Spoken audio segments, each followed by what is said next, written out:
It. It's July 20th. I am Joel, and with me, as always, is...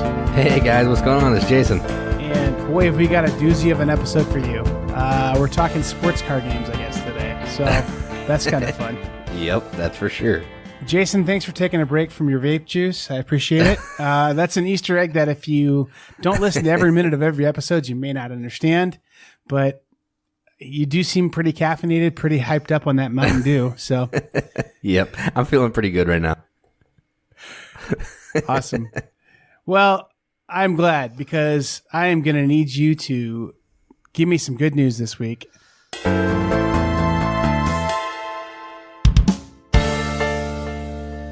All right, so there are a few things I wanted to talk about in the news. A couple of them are just some housekeeping deals. So Katie and Kim just finished a new video for the Christmas Eve game, The Race to Help Santa, and that'll be dropping this week. You just did a new video for Temporal Odyssey, and that just dropped. People can check that out now. So yeah, that's all of that. And then the first nice, cool, interesting game-related piece of news is new Conspirator packs for the game Black Orchestra by our buddy PDB. Oh, yeah. Instabacked. Oh, yeah. That's pretty impressive right there. I mean, it's just extra characters, but still, that game is so amazing that it's nice to have. Well, it's pretty cheap, too. I mean, like, I love that they're not saying... I mean, like, I think what happens a lot of time with expansions on Kickstarter is there's one really good part of the expansion. So it's like you get a new board or you get a couple new characters that are awesome. And then they add like 75 other little modules that you don't care about at all. Right, yeah. So it's like now with more realistic looking shoes for your characters and special monocles to role play your character. I mean, like stuff that you just don't care about at all. Yeah. And then you end up having to pay $55 for the little bits that you do care about. So on this one, they just did it right. They just said, hey, here's the part we have and we know it's good. Buy these few cards. And I think that's a cool way to do it. So I'm happy to back that one. It's one of my favorite games of really basically new to me this year, honestly. And I think new to a lot of people as that second print run really hit a lot of people. Black Orchestra is just so good. And I know you've been playing it a lot too. Oh, yeah. So it's incredible. It's a great game. Does it give you the same tension as Freedom the Underground Railroad? It does for me. I haven't played a full game of Freedom. I just played like a demo, like half a game. But yeah, this comes down to the wire every single time. So yeah, I would say it's up there for sure. Well, the other thing I really like about it is that I think I've said this 100 times on the show probably, but it always is worth saying is that you can be ready to go, have all the, contraband you need, and Hitler's just so stinking strong that you just can't do anything with it. You got to wait for the right conditions to pop up. So that waiting game, that's not really present in a lot of co-op games, and I love that part of this game. Right, yeah, I would agree. Yeah. And, you're at the mercy of the dice, too, which you can plan, and then, yeah, dice are going to let you down. Wah, wah, wah. Yep. That's it. All right, so that's the happy piece of Kickstarter news. Now we're going to go into some less happy pieces. The first one is a game that just got canceled, so I'm glad I looked at that before I came on here, and that is called Dr. Horrible's Evil League of Evil. It was fully funded in 4 hours. But the interesting part is they never had the license to Why would Dr. you do Horrible. that? I don't know. I have no idea. Yeah, Joss Whedon, he's known to just throw around licenses. I mean, what? Yeah. They said they were hoping on getting it before the Kickstarter ended, but that's not something you want to do. I mean. that's so poorly run. Like, why? Is it like once you get a Kickstarter scheduled to start, you have to have a council of governing bodies come together to reschedule it? Or, I mean, I don't understand why you wouldn't just wait. I don't know. I don't know. And now that game, that game can be amazing. Absolutely. I like Dr. Horrible a lot, actually. Oh, yeah, it's funny. Yeah. But, I mean, that game could be totally, completely amazing. It will now forever be known as the game where the guy, jumped the gun and tried to kickstart it without the license, Yep. So, goofy move there. Yep. So, anyway, I mean, the guy was really cool about it. He actually seemed sincere that he wasn't trying to rip people off. He just maybe jumped the shark a little bit. So at least he was nice, unlike this next guy. The next game is Overturn, Rising Sands by Foxtales Studios. And there's been tons of stuff on this game all over. I don't know if you've seen any of it, but basically they ripped off Massive Darkness's rulebook. They took some of the mission statement from Mythos Tales and put it on their webpage. The whole thing is crazy. So it's a good old-fashioned plagiarism case. Yes. Like, I don't know how it's still funded. It's blowing me away that Kickstarter hasn't come in and just shut this thing down, because it's blatant. People put up screenshots with the Massive Darkness rulebook next to the Overturn rulebook, and it's word for word identical. Same page numbers and everything. It's crazy. So I've never canceled my backing of a Kickstarter. I'm thinking you definitely can change the level of your backing, but can you just totally walk away from it before it's over? Yeah, I guess they posted, some backer posted a screenshot saying, as long as when you pull your pledge away, it doesn't bring it below funding, you can cancel. And before you're in the last 24 hours. So there's a couple stipulations around it, but yeah, I would definitely be pulling my support from that if I would have backed it. So it's like a $15,000 support level. They're going to be right at that up at, because there's going to be more people who want to cancel than probably, unless it has miniatures, then people will buy it no matter what. Oh yeah, it has miniatures. It's like $88 for this game for just the base pledge level, because it has like 1 million minis. Okay, so this is bad news, because in my mind, if they are able to produce a rulebook and a website, what are their sculpts going to look like? I don't know. Yeah, I don't know. They actually didn't look too bad. I mean, I guess I'm not an expert on minis, but the pictures look kind of cool. They're like the 3D modeling, like computer modelings. Yeah, it seemed okay. Maybe that's what they're good at, and they just don't know how to run a business or write rule books. Otherwise, I don't know. Yeah, it could be. I'm gonna. And if that's the case, they're gonna have a great Kickstarter, because that's what that game's all about. You know. Yeah, I want to create a game called Cavern, and I'm gonna take Uwe Rosenberg's Caverna rulebook. Yeah, and I'm going to turn it into my rule book, and I'm going to say it's just the alpha rule book. It's just a placeholder. It's okay. The game will be different later on, and I want to see how much money I can raise. I think that'll be fun.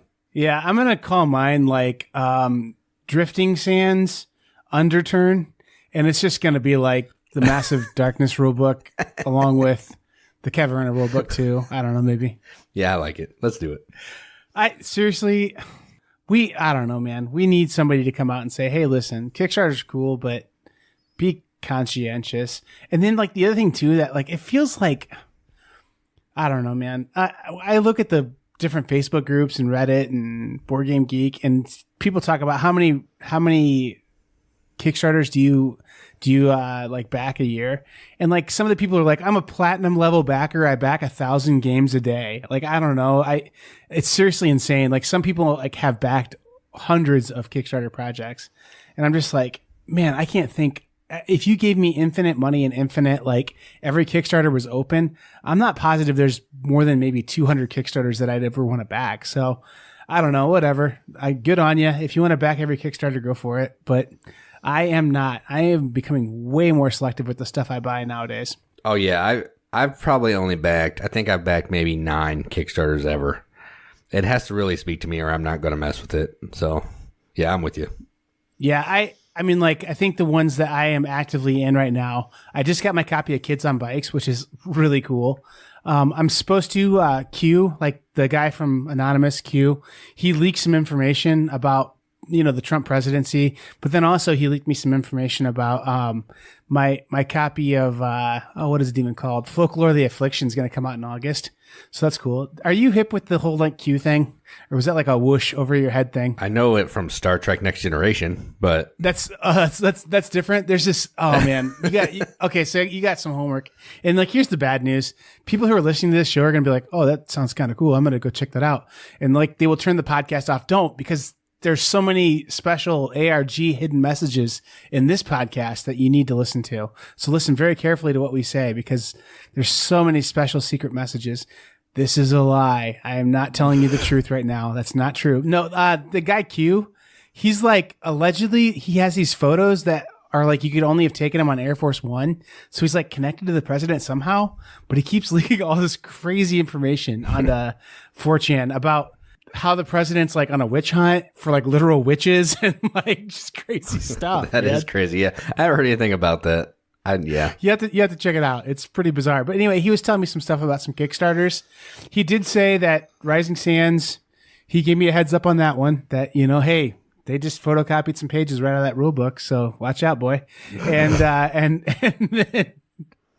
he told me that mine are coming. No, I think I actively am in the Pandasaurus one for Dinosaur Island, which is amazing. And then I'm in that one too. What's the other one called? Gugong? Forbidden City? Yeah, Gugong. I don't know. Something like that. Which those two games, I mean, are honestly probably two of the more exciting looking games that have come out all year. Agreed. But there's been so many things that people got hyped about on Kickstarter, and I'm just like, miniatures. Jason, you're infecting me, man. I like literally, I watched somebody play a preview of this Rising Sands game. If it didn't have miniatures, there's nothing to this game. You're literally just moving things around, and when you get in front of somebody, then you attack them. That's the whole entire game. Yeah. I mean, that might be fun to some people, but I mean, it's similar to pushing cubes around, I guess, but at least there's like other stuff going on. I mean, I'm pushing cubes around. I don't know. Well, I mean, all these dungeon crawl games have kind of the same core of you go explore things and then fight them, I mean. Right, yeah, that's true. Fight the bad dudes. And so then it really does come down to who's got the most interesting way how they mitigate dice, or who's got the most interesting way how they don't use dice. And I mean, it's really hard to reinvent that wheel when it's as simple as it is. Right. Like the idea of moving, and your movement can only be so much on a grid or on an X or whatever. And then you engage in some kind of combat, and there's got to be some piece of luck in there, plus your cards and skills things that you've leveled up. Well, I mean, so right there, like that's the extent of the games that you can have for, I mean, dungeon crawl. I'm way oversimplifying it, but I mean, how many times can you change that model or make that model different and really revolutionize it? You can't. I mean, Gloomhaven kind of did, but yeah, only because they didn't use dice. I mean, right, and it's more of a hand management type thing. Yeah, and they added the kind of legacy elements to the game. So, I mean, that's really cool. And I mean, like Folklore of the Affliction, which I am excited about getting my Kickstarter of it. It's the same kind of idea though too, but it's just got some late role-playing game elements in it as well. So, I mean, all these games that come out on Kickstarter that are dungeon crawls, I mean, like, I know people are crazy for them, and if that's your jam, then that's your jam. And I guess that you would want more stories to be told or more miniatures to play with or whatever. The other one, Jason, I wanted to make sure you mention is Azul has their new Screw You Sagrada edition coming out. Oh, yeah. So I don't know if you saw that or not. Yeah, I did see that. It doesn't look awesome to me. I mean, I haven't really watched any videos that explain the rules or anything or read the rules, but it's supposed to be a slightly heavier game, and these little rows can be moved around, which is kind of neat. But that definitely was announced, and I think it's supposed to come out yet this year, which Plan B Games is really kind of good at that, saying, hey, here's a game that you don't know anything about, and it comes out next week. So, I mean, I guess this definitely could be something they're going to do at Essen or something. So, anyway, the stained glass windows of the monastery in Spain. I don't know what it's exactly called, but the new Azul was announced this week. Yeah, the thing that people were up in arms about is because Next Move is supposed to be like the 4-letter word games, and this one has a subtitle. So people were like, really? 4-letter words, but you're going to tack on 3 words at the bottom of some other letters? They were all up in arms because it was more than 4 letters. It was funny to me. Well, and the thing is, other than it being like placing tiles on a board, and I guess kind of drafting them off of circles, I don't see why it needs to be called an Azul game. I mean, I don't know. Well, because Azul is like printing cash. I mean, yeah, that's why. I mean, that's my guess. Yeah, and it's not as good as Reef, according to some board game mechanics. Yeah, I stand beside that statement. I haven't played Reef yet. I can't say. So, well, anyway, that's about it in the news. This is that calm before the storm, the Gen Con storm coming up here. So we'll see what happens.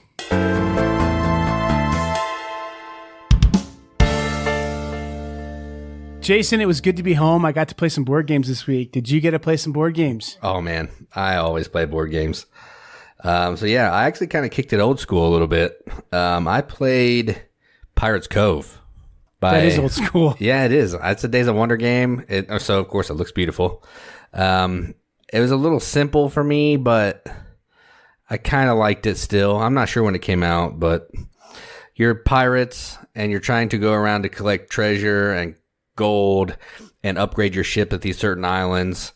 And if multiple people go to the same island, you have to battle each other. And there's also these 2 like big daddy pirates that are moving around from island to island, and they're just going to kill you and send you to the repair island and make you waste a turn. And yeah, it was pretty fun. It was simultaneous action selection, which is always fun. So I would definitely play it again if I had the opportunity. Yeah, I have this game. I own it. It's pretty good with 2 players. I don't know how many you played it with. 3. It gets a little long playing it with more than 2 players, I find.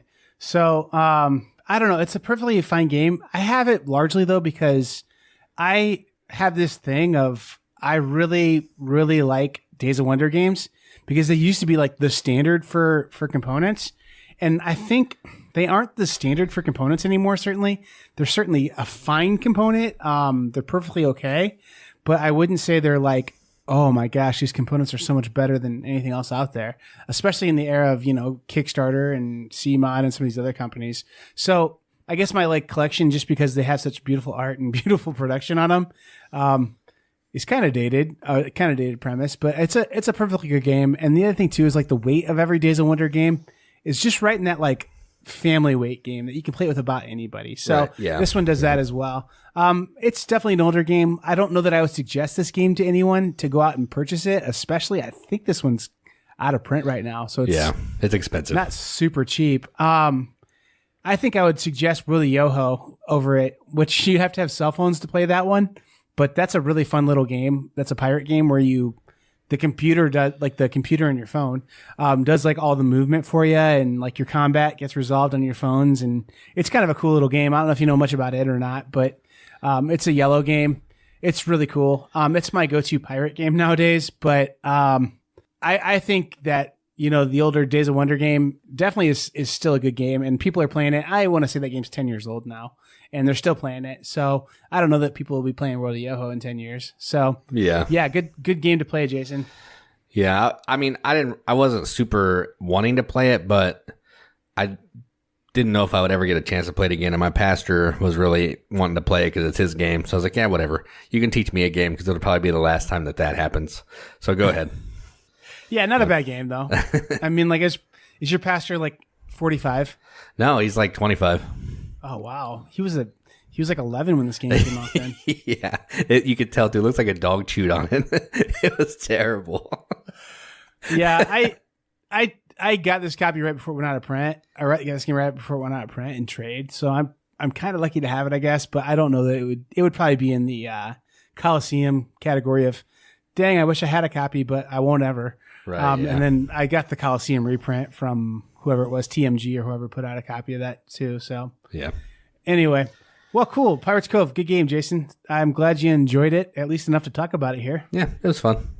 I played Custom Heroes, and I played it correctly, and I played it well, and I had a lot of fun playing it. It's a cool game. It's a card crafting game, but it's like Scum or Teach-You or those other games where you're trying to run yourself out of cards, and by winning the trick, you get the lead the next time. Right. And you can play pairs and sets. But the cool, clever thing on it is it has a great makeup mechanism in it, where if you lose, you get to draw 3 of these little transparent sleeve things out of there. And then you kind of hang on to them, and you also get this. There's 2 kinds of currency. There's victory points, and then there's power up money. And if you get the power up money, you can put those transparent card sleeves in there and make your cards better or different or wilds or whatever. And it's just a really fun game. Really neat how it plays. And that catch-up mechanism, it works as well as any catch-up mechanism I've ever played with a little game like this. Really enjoyed it. Quite a bit, actually. So, dang it, Jason. I'm gonna call an audible here. I already talked about this one, so I'm not gonna talk any more about it because I want to talk about something else here. You already mentioned it. Temporal Odyssey. I just played that one too. That's a really great small card game too. Small box card game that could go in our future today, probably, honestly. But that's an awesome game. And I'm not going to talk any more about it. I really like that game.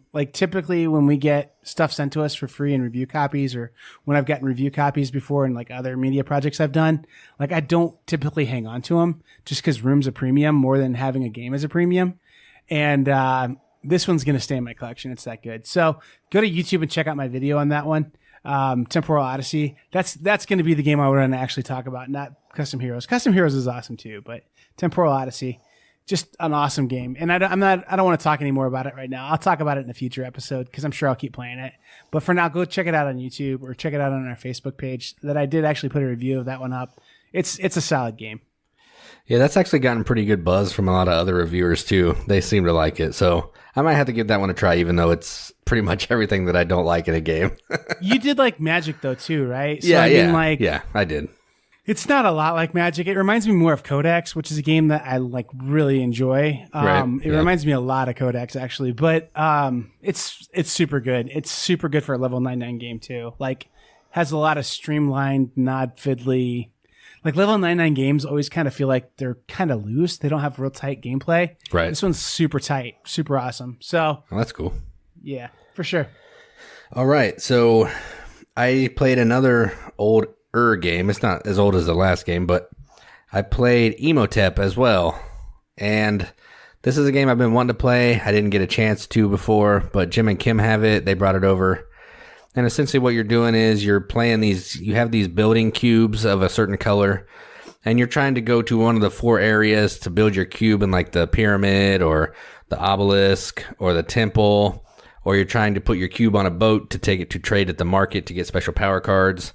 And you're just trying to score the most points. But it's kind of neat because you're stacking cubes on top of other cubes to form the little, the thing that you're trying to build, the pyramid or obelisk or whatever. So it gives the board kind of a 3D look. And yeah, it was a fun game. And I can see why it was up for the spiel or won the spiel. I'm not sure. I don't think it won. I think it got nominated. Yeah, it's funny you called this like an older game too. Like it is kind of an older game, I guess, if you're talking about brand new news. But this is like less than 2 years old. Yeah, it's like 2016 or something. Yeah. But that said, if you look at the box, it does look like it's from 2006, not 2016. Yeah, it's kind of hideous. Like, and there's so much brown. Like you open the box and all the cubes are like a shade of brown, except for the white one. It's right. It's not very like black, appealing at all. Black and then brown and then like white. Yeah. And like this is a Cosmos game, which I don't know, man. I always have kind of had like a little bit of a issue with not their art, maybe like it's just very like traditional European board game looking art. Yeah. So, it's function over form for sure. I mean, I don't know. I'm trying to think of like another example. Like definitely this game, but for sure, I mean, like I don't know. I know they put out Lost Cities too. That that game has pretty cards, but it's like very much function cards. Pillars of the Earth is like it's got some kind of cool components in it, but it's definitely another one of those games. And I think the first Cosmos game I ever played was Lord of the Rings way back in the day. Oh yeah. And I think like that was pretty great art for its day back in 2004 or whenever it came out. But it just feels like that art, if that game came out today, you'd be like, oh yeah, that's what Cosmos is still doing for art. So I don't know. At any rate, that Imhotep, I think if Yellow would have put that game out, like it probably would have been more popular. You know what I mean? Oh yeah. Because I think it looks like it's a heavier game than it really is too with that art direction. So it's like it does for sure. It's definitely a lighter family weight game, honestly. So I don't know. Oh yeah, there's like 2 decisions that you make. You either put cubes on your little ready area, or you put them on a boat. That's it. Yeah. And I mean, people definitely love this game. I mean, have you played it before? Yeah, I have. It was a couple years ago. I have a fun story about this one. I forget what. Oh, it was Ticket to Ride Rails and Sails was my copy, and it was also my copy of the Arkham Horror Living Card Game, which I have 2 base sets of, and then like a bunch of the like packs, like the first 6 packs, and then like the first big box expansion. So like at that time, Rails and Sails was like selling on Amazon for $120 or something. Right. And I mean, like it was on the secondary markets for like 60 probably, like used. And then my Arkham Horror stuff, like MSRP on it was probably like, I don't know, pushing $200. And I mean, if I were going to try and sell it on the Board Game Geek markets, I could probably get $100 out of all that stuff. Well, this person offered me Imhotep for like all of that. And I was like, well, I don't know, man. Like, I'm not that into Imhotep. He's like, well, what about just for the Arkham Horror stuff? And I was like, no, man, that still doesn't feel good. Because I mean, I think an Imhotep you can get for like, I don't know, $24. Yeah, or something. it's really cheap. Yeah. That's just, I mean, that's partially like, it's not really Imhotep's fault. That's how you get trades presented to you on Board Game Geek all the time. And like, yeah, those guys have got to be getting somebody that says yes. I mean, like, it's like someone who's trying to sell like prescription plans to elderly people or something. I don't know. It feels bad, but someone's saying yes. Yeah, that's true. Yep. Anyway. Well, cool. That's a good choice. Fun game, Jason. My last one is Wasteland Express Delivery Service. I think I have talked about this one on here, but man, this game is good. This is one that it came out like moments before Pandasaurus released Dinosaur Island or kickstarted Dinosaur Island the first time. So like Dinosaur Island got all the hype on what Pandasaurus is doing, and this game kind of didn't get any. And just this game, honest to goodness, it's the best matching of theme to mechanics out of any game that I've ever played, probably. I mean, it's just that theme has to be present, and the way how the game plays has to be present for both the parts to work as well as they do. So just such a cool game. You have like a semi truck that's a grid, or like some kind of delivery truck that's a grid, and then you keep upgrading your truck, kind of like not quite Galaxy Trucker, but like you just keep putting new components on there that give you an extra die when you do combat or let you carry more cargo. And you're just moving through the wasteland, trying to deliver stuff, trying to figure out how to capitalize on the market best and meet certain objectives. And it's just such a fun game. And the cool thing about it, I think every time I've played it, you play for like maybe an hour and no one's making any progress towards ending the game at all. And it's partially because people are just having a lot of fun building their trucks up and stuff. And then all of a sudden out of nowhere, like in the course of 10 minutes, somebody wins the game by doing all three objectives that you have to do. So just pretty neat build up and then resolution kind of game. I really enjoy it. It's a huge box, huge game, which is not what we're talking about this week. But anyway, right. Wasteland Express Delivery Service, I got played, and everybody I played it with, it was their first time playing it. They all were like, this is really good. Like, how much is this game? And I was like, well, it's like $80 MSRP, but you can get it for $50 on sales. And actually it's $45 here on Prime Day as we record. So, but it's a cool game. Yeah, that's cool. Next BGM Con, I want to play that for sure. Really? That's a little surprising. I kind of want to try it just because I've heard good things, and I love Dinosaur Island, so I need to give some other Pandasaurus games a shot to see what they're all about. It's our boy Johnny Gills, man. We need to get him on here for an interview because he's a Midwest true. fella just like us. Yeah, so, he is for sure. Yeah. Anyway, John Gilmour. I don't know if anyone calls him Johnny, but he makes good games. They do now. He did Kids on Bikes. Johnny Gilmour doing Kids on Bikes too. His uncle Doug Gilmour played for the Toronto Maple Leafs for a bunch of years. I don't know that that's true, but there definitely was a Gilmour on the Maple Leafs. His great uncle David Gilmour played on Pink Floyd. Yep. That's where all his creativity comes from. Also, all of this is true. Definitely. And these are some of those hidden messages that aren't so hidden that we were telling you to listen for.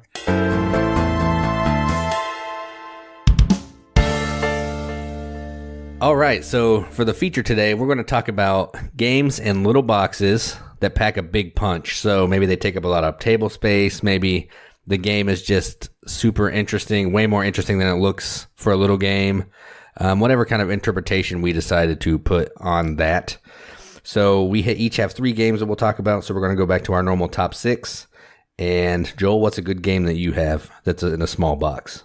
I did this based on like how rich the game plays, like how rich the gameplay is versus how small the box is. So I think, did we do our favorite small box games already? Yeah, we did no, maybe we didn't. No, I don't think we did. No, yeah, I don't know. So these aren't necessarily our favorite, my favorite small box games, but these are games that, like you said, like I feel like they present a big, rich gameplay for how small the boxes or how cheap they were to buy. And my first one is your boy Red Raven Games with the Artifacts Inc. Man, love that game. It's such a good game. It does dice placement as well as most games do in this little tiny just deck of cards kind of box thing. And really, honestly, if you could find a way to make the little board in there fold up a little bit, you could basically have that game in the size of like maybe a deck box or something. It's just such a small game, but it just does such a great job of, it's like, I don't know, man. It's got like a flavor of Machikoro a little bit, but better, and just awesome dice placement. It's like Marco Polo and Machikoro came together to make one great little game that goes into a little box. And that's Artifacts Inc. by Red Raven Games. And it's got great art in it, like every other Red Raven game. Yeah, I do want to play this one too, because you mentioned the Marco Polo, like that it's kind of like Marco Polo before, and that that's really intriguing to me. And if it doesn't take as long as Marco Polo, that'll be an even bigger plus. So yeah, I want to check this one out for sure. It definitely has that. You roll the dice and the different faces can do different things for you. And you're trying to power up what your different faces can do for sure. It's just a really fun game. And it has that Indiana Jones feel to it too, for sure. Yeah, that's cool. All right. So I'm kind of going to have an Indiana Jones theme, I guess. Maybe not. But Seven Wonders Duel, Bruno Catala, Antoine Bauza. This is the way that I want to play Seven Wonders. This game, the box is not super small, but this is kind of a thinky little game where you're trying to outthink your opponent and pick cards to either win by science, military, or have more points. So yeah, everybody knows about this game. It's been the hotness for a while. So I recommend if you're into 2-player games and you like Seven Wonders, check this one out. You will not regret it. Well, the thing about Seven Wonders Duel, I mean, everyone talks about how great it is, but I think it clicked for me why it's so great is because one half of the game is that civ building part where you're drafting cards to build a civ, kind of. It's like really abstracted civilization building, but that you're trying to match these symbols up and do set collection to kind of make your civilization better. But then the other part that people don't talk about it, why it's so great because of it, it's because it's got that like Mahjong, like the Mahjong computer game, not the real Mahjong game, but that like Mahjong kind of like element of where you don't want to pick cards that are going to flip other cards over and give availability of cards to your opponent too. So it's got that whole like spatial, I'm drafting the right cards to keep you from drafting your right cards, but it may not be the best thing for me. I had to balance that decision. That decision makes the game feel really tense sometimes. And that's, I think, why it's really such a great game. The thing that always trips me up is I don't like to pay attention to what my opponents are doing. It's just something that I never do. But in this game, if you don't do that and someone's going to win through science, they'll have all 6 of the different symbols and you'll lose just because you always got to pay attention to your opponent on this game. But yeah. So totally. That's kind of interesting too. It makes it a lot more fun. You're like giddy. You're like, I've got 11 military. Oh my gosh. I can't believe I let me get 11 military. Yeah. And they go, the game's over. I just won. Oh, are you kidding me? Yep. Yeah. For sure, I've had that experience where, like, my son was like, that was my, like, 6th science. What? Yeah. Katie did that, too. Like, I was just playing. I was like, oh, man, I'm almost there. And then she's like, oh, I just won. I was like, oh. Yeah. And, like, it's the most anticlimactic thing ever because you're like, there's the natural arc of, like, how you want to play a game out. Yeah. And it's just like, it's like having a child abducted or something. I don't know. It feels horrible. Like, there's an incomplete grieving process you have to go through or something almost. It is terrible. This is one I know you love, Jason, and it's 3 little boxes, but I think each little box plays on its own, and that's Valley of the Kings.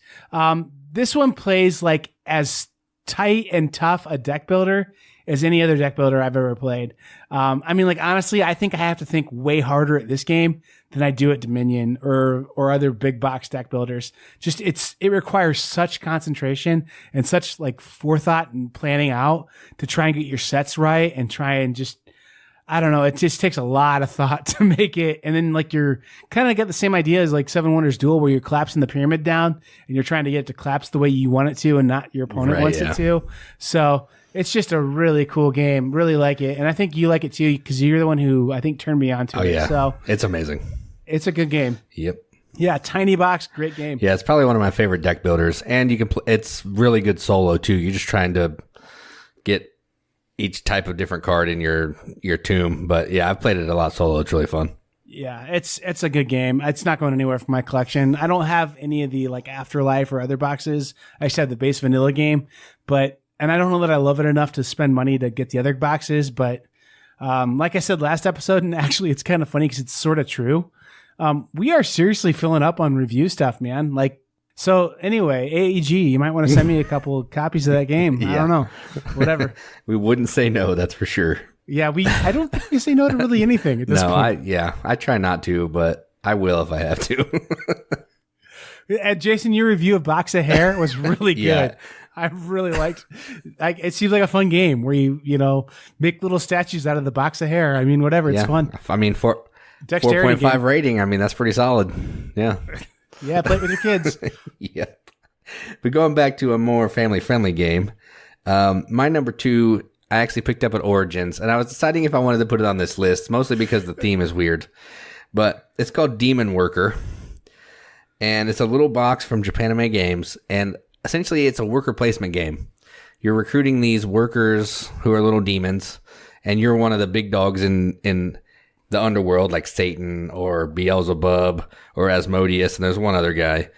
And you're controlling these minions to go out on this board to collect souls and food and axes and gems so you can complete goals. I mean, it's not really a thematic, but this is a really fun game. It has a huge table presence too, which is kind of why I put it on the list, because it's a little game, it's fun, and it takes up a ton of space on the table, which is surprising. But if you like worker placement and you like silly, cartoony demon themes, this will be a game to check out for sure. And I dig it. It's so stupid. I have a hang up about this one. Like, I just do. Like, the theme just, I'm like, I know my friends won't, my certain like super ultra conservative, bordering on Amish conservative friends won't play this game with me. Yeah. And I mean, like, honestly, if they would have called this like Pilgrim Worker or Gold Mine Worker or whatever, I mean, like, I would have definitely picked up 2 copies of this game even. I mean, like, this game looks awesome. And I know by all accounts, I haven't seen a bad review of it yet. That, like, it's just the way how it's like almost like you draft your workers who have different individual powers and stuff. It's awesome. It sounds so cool. And I'll definitely play this at some point, but I'm not going to sleep in a house with this game in it. So, like, yeah, I mean, I don't love the theme either, but it's just like we were playing with one of my buddies and he was Satan. He was playing the Satan character, so we kept calling him Satan, which kind of made it kind of fun. But I mean, it's a stupid game, and yeah, if the theme would be different, it would probably be more accessible. But yeah, I recommend you at least play it once. When we were talking about this at Origins, you guys were like, "Yeah, we picked that one up." I was like, really surprised, and like, because in my head it looked like Tenacious D's board game or something. Kinda. Like, like they have like the little like Hoove and Gloat Satan, like with a like pointy Eddie Van Halen guitar, like branding people with the 666 or something. I don't know. Like that's what my vision of it was. And then I saw the actual game and I was like, oh, it's like a little Japanese demon guy. Anime cartoon. Like adorable, cute little, like whatever. Yeah. But like I was imagining like Kingdom Death Monster type crap. No. It's just little cartoons, yeah.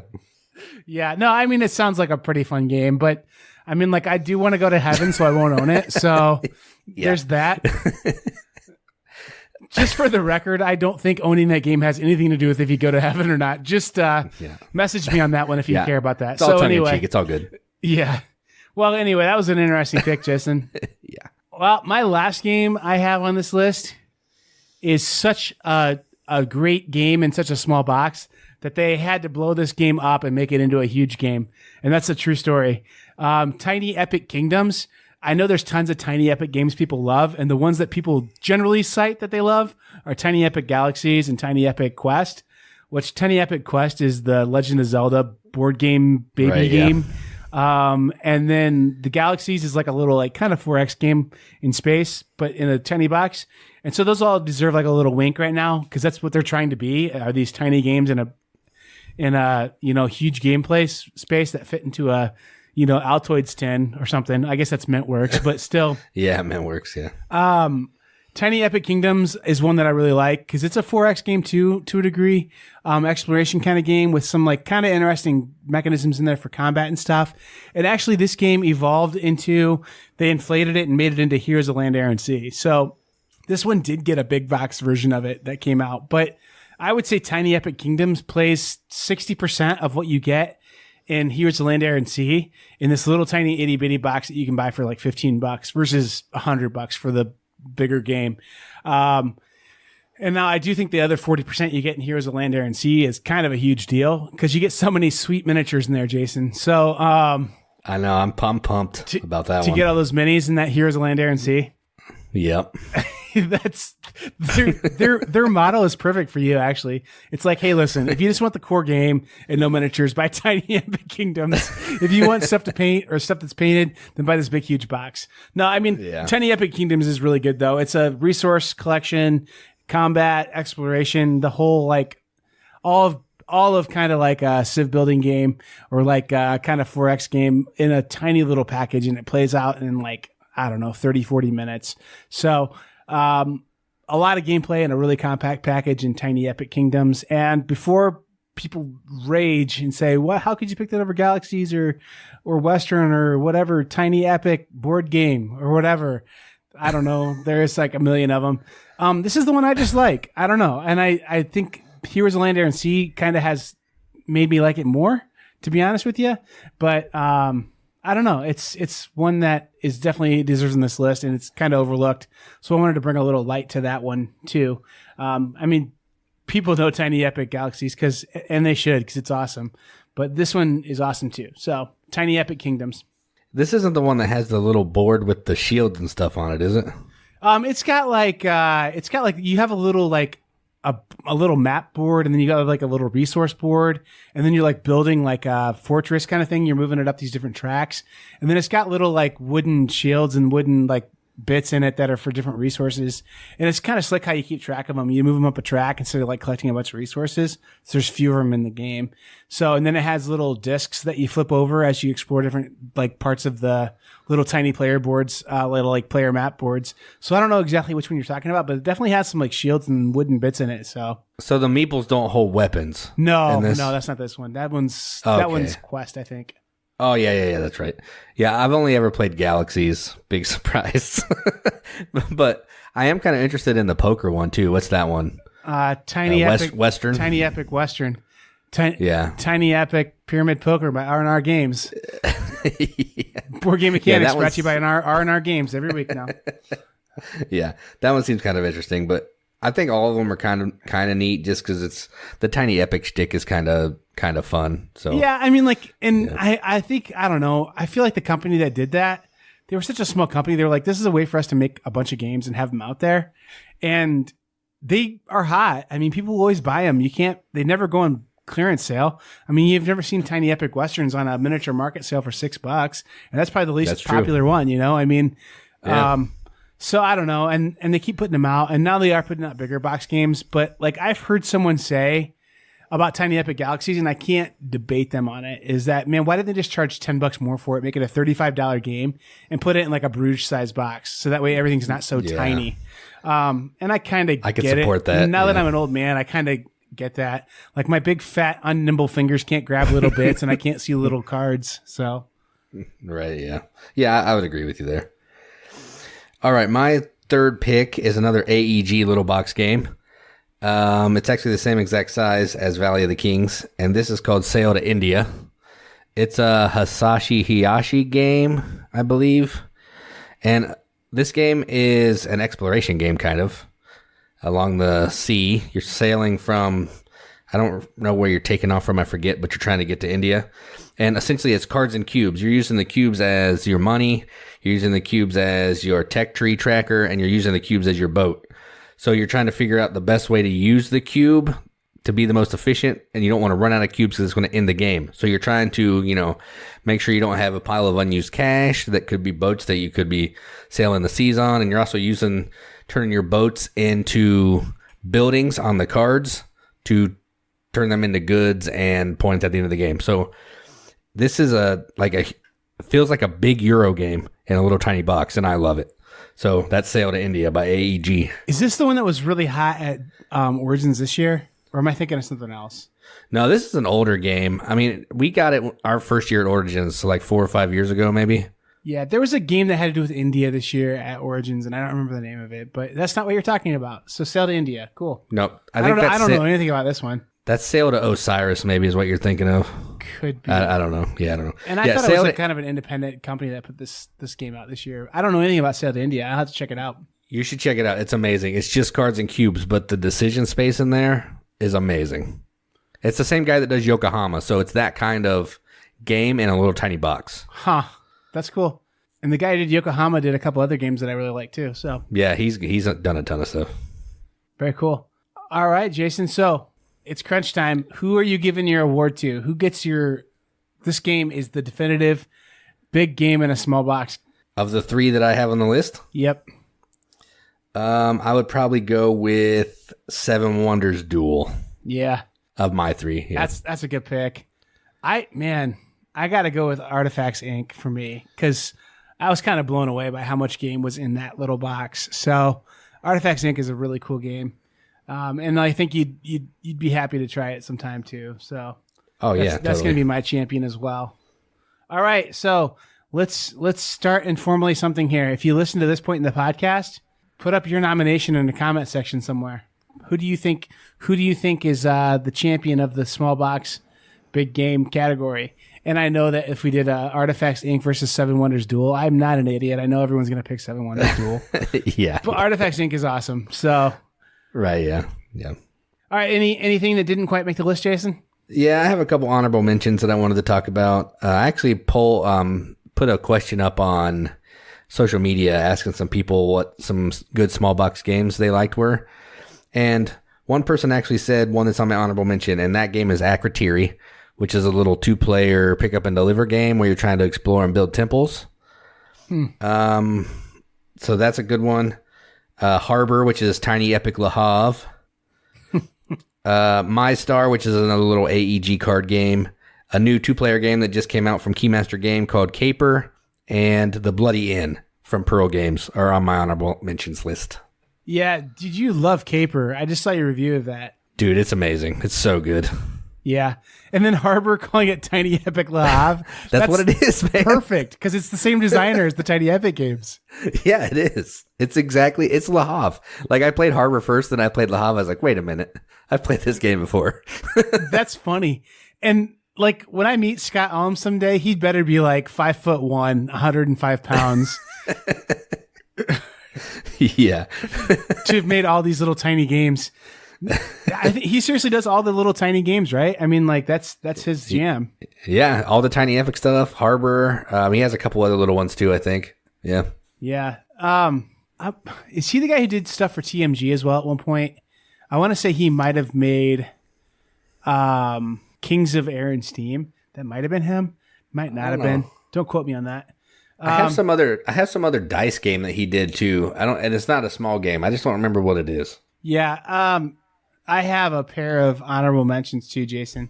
Number one, I kind of hate myself for putting it on here, but I do like this game. Arboretum, and I'm really happy that the license left Z-Man so that it won't be like the cult of the Arboretum anymore. Right, yeah. and then the other one is Jaipur or Hapur, or however you want to say it. Which is just as good a little 2-player game as you're going to find as well. It's such a fun game where you're trading goods and trying to get, sets and camels. Any game with camels has got to be good. I think that's what we've decided on this podcast, right? So Yep, I would agree. So anyway, that's another one that I thought, man, that one deserves a pretty good look. But both those games are pretty small playing games in small boxes too. So they didn't quite feel as grand. It didn't quite have the grandeur of the other stuff. So at any rate, that's my honorable mentions. Cool. Yeah, I haven't played either of those, but I would definitely give both of those a shot for sure.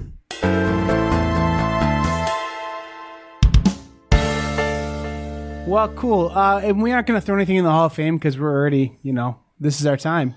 So yeah, there's always another week. And there's 90,000 games we can talk about. and we appreciate you guys for listening. As always, we really appreciate you. And actually, this most recent friend-raiser was awesome. You guys did a great job with that. We have our vanity URL, Board Game Mechanics, on YouTube now. We are actually, when we tweet something, people see it and they might head to heart on it now. We are just growing like crazy, well into the 400s now on the likes, which feels awesome given that we're still in our first year. So, if you're new to us, welcome. Check out our group, #TheRiveted on Facebook. That's where we do a lot of our interactions. And actually your wife is really great at interacting with people on there too. So she and Kim are definitely the third and fourth mechanics unofficially. So anyway, if you guys are new, welcome. And thank you for your ongoing support, guys. And like we said, don't forget to subscribe to us on YouTube. Don't forget to subscribe to us wherever you get podcasts at. And if you can leave us a rating, that's always really awesome of you. That's what you can do. People are coming up to me in the streets all the time. Like I'm trying to walk to school and they're like stopping me. They're like, hey, listen, if it's not too big of a deal, can you autograph this for me? And I'm like, yeah, I always will. And then they're like, what can I do to help? And I'm like, well, just go out there and rate and like our podcasts. So that's what you guys can do. Obviously, I'm lying. Like like my mom doesn't know I do a podcast even. So, Well, I mean, to be fair, I mean, it is your mom. actually, my buddy that I play board games with more than anybody, I just played with him over the weekend, and I was like really scared to ask him. He was asking me. I haven't played with him in a while, and he was asking me about a board game, and I was like, "Do you listen to my podcast?" And he's like, "Nah, man, haven't checked it out yet." So. Still, that's just one more person that we can get on board here later. Yeah, I guess. Yeah. And the other piece too that was really insulting about that is this guy has a job where like he says he like just finished telling me about, the first 2 hours of my day when I open, I have nothing to do. So I pretty much catch up on like every podcast I can think of. And then he's like, I haven't listened to yours yet. Oh, thanks, bud. And actually I did a podcast with him. Like he was a co-host for me at one point on a different podcast. So anyway, it might be he's, sour grapes because he wants to keep doing the other podcast or something. I don't know. I'm not a psychologist. It's fine. I mean, yeah, whatever. It's cool. I'm sure it's not sour grapes. I'm sure it's just we aren't that great. So whatever.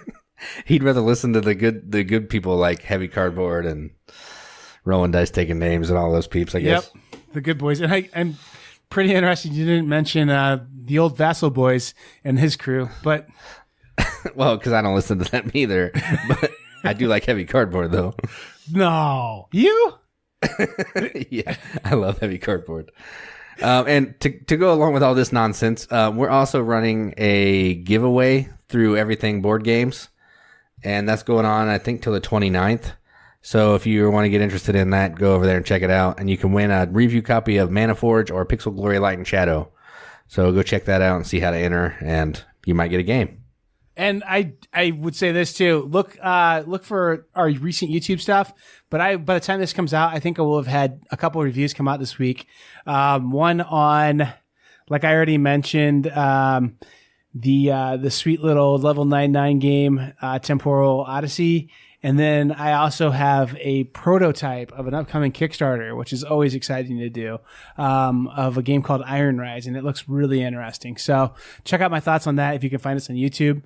But anyway, I've been Joel. And I'm Jason. And I'm sure there's plenty of material for us. Yeah, I'm sure.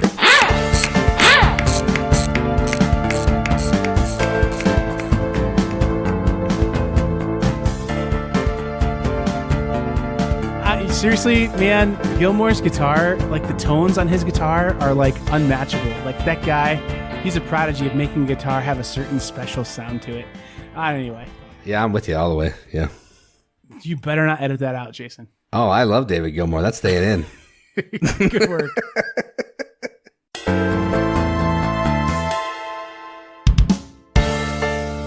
Total, like, you can edit this out or make it an outtake or whatever you want to do, but this is a fun story about my life. So my family gets mentioned on here, like, a lot. Like, I found out there was a crime that happened, like right, like, in my neighborhood, like, a month before we moved to the neighborhood, where this girl was abducted and murdered and killed, and, like, it was this unsolved crime for, like, 30 years, and they finally solved it this week. And I'm, like, looking at this map of where all this crime happened and, like, where this guy was leaving these creepy notes, and it's like, oh, there's the field where I ran around and played without like any supervision at all. And here's like the spot where that guy was probably watching me play, you know what I mean? Like, so anyway, that was a fun aside for you there. Just child abduction made me think about that. So yeah, that's anyway. Funny and creepy all at the same time. Yeah. You're listening to ADD Boy and the OCD Boy.